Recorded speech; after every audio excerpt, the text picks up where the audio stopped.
আজকে আমরা UGC net পরীক্ষায় মডার্ন ইন্ডিয়া মানে আধুনিক ভারত থেকে কিছু গুরুত্বপূর্ণ টপিক নিয়ে আলোচনা করব।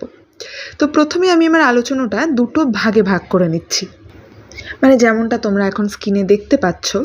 প্রথম ভাগে আমি আলোচনা করছি 1757 থেকে 1857 সময়টা, মানে যেটাকে আমরা বলছি British consolidation and early resistance. এবার এই সময়টার মধ্যে না তিনটে গুরুত্বপূর্ণ ভাগ আমাদেরকে পড়তেই হবে, ঠিক আছে? একটা হচ্ছে ব্রিটিশ এক্সপেনশন অ্যান্ড কনফ্লিক্ট, যার মধ্যে ধরো আমরা পড়ব পলাশির যুদ্ধ, বক্সারের যুদ্ধ, এই যে যুদ্ধগুলো মানে যেই যুদ্ধগুলো দিয়ে আস্তে আস্তে তারা ক্ষমতা লাভ করছে সেটা। এছাড়াও একটা অত্যন্ত গুরুত্বপূর্ণ টপিক হচ্ছে মহাবিদ্রোহ, দ্য রিভোল্ট অফ 1857। মহাবিদ্রোহের কারণ, মূল যারা নেতা বা নেত্রী ছিলেন তাদের সম্পর্কে বা বিভিন্ন যে ইম্পর্টেন্ট কারণ রয়েছে সেগুলো নিয়ে আমরা আলোচনা করব। তৃতীয়ত ইকোনমিক অ্যান্ড অ্যাডমিনিস্ট্রেটিভ ইম্প্যাক্ট, ঠিক আছে? এখানে কিন্তু আমাদের পড়তে হবে বিভিন্ন থিওরি, যেমন ধরো ড্রেন থিওরি বা বিভিন্ন যে ল্যান্ড রেভিনিউ সিস্টেমগুলো ছিল যেমন মহলওয়ারি, রায়তওয়ারি, এই সিস্টেমগুলোকে আমাদের ভালো করে পড়তে হবে। এছাড়াও ব্রিটিশ পলিসির তো বিভিন্ন নীতি ছিল, যেমন ডক্ট্রিন অফ ল্যাপস, এইগুলো আমাদেরকে দেখতে হবে, কারণ এখান থেকে কিন্তু প্রচুর প্রশ্ন আসে।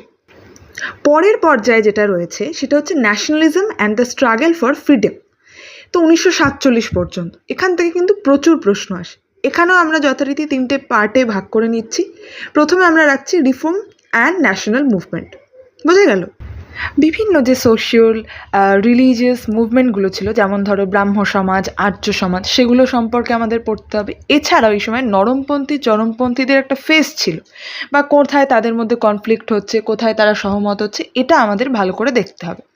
এরপরে একটা গুরুত্বপূর্ণ পার্ট হচ্ছে দ্য গান্ধিয়ানেরা, ঠিক আছে? যেখানে কিন্তু অত্যন্ত আমাদের গুরুত্ব দিতে হবে নন কপারেশন মুভমেন্টকে, সিভিল ডিসওবিডিয়েন্স মুভমেন্টকে, ডান্ডি মার্চ, মানে গান্ধিয়ান এরা যেটাকে আমরা বলি ওটা কিন্তু আমাদের মন দিয়ে দেখতে হবে। এবং আমরা বলতে পারি প্রায় সর্বশেষ যেটা আমরা আলোচনা করছি, কনস্টিটিউশনাল অ্যাক্ট অ্যান্ড ইন্ডিপেন্ডেন্স, স্বাধীনতার যে ফেজটা। তো আমাদের মাথায় রাখতে হবে 1773 সালে যে একটা আইন পাশ হচ্ছে, সেখান থেকে 1947 পর্যন্ত কিন্তু প্রচুর আইন পাশ হয়েছে, ঠিক আছে? যেমন ভারত শাসন আইনের যে অনেকগুলো আইন আছে, কোন আইনে কীরকম কী চেঞ্জ আসছে, এইরকম সূক্ষ্ম সূক্ষ্ম প্রশ্ন কিন্তু আসে। আমরা যখন পরে প্রশ্ন নিয়ে আলোচনা করব আমরা তখনও দেখব। তো মডার্ন ইন্ডিয়া তো একটা অনেক বড় অংশ, এখান থেকে অনেকটা সিলেবাস বা পরীক্ষা অনেকটা প্রশ্ন কভার হয়।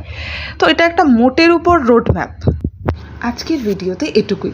এই সংক্রান্ত কোনো নোটস বা কিছু পেতে হলে তোমরা অবশ্যই যুক্ত হয়ে যাও টেলিগ্রাম চ্যানেলে। দেখা হবে আবার অন্য কোনো ভিডিওতে।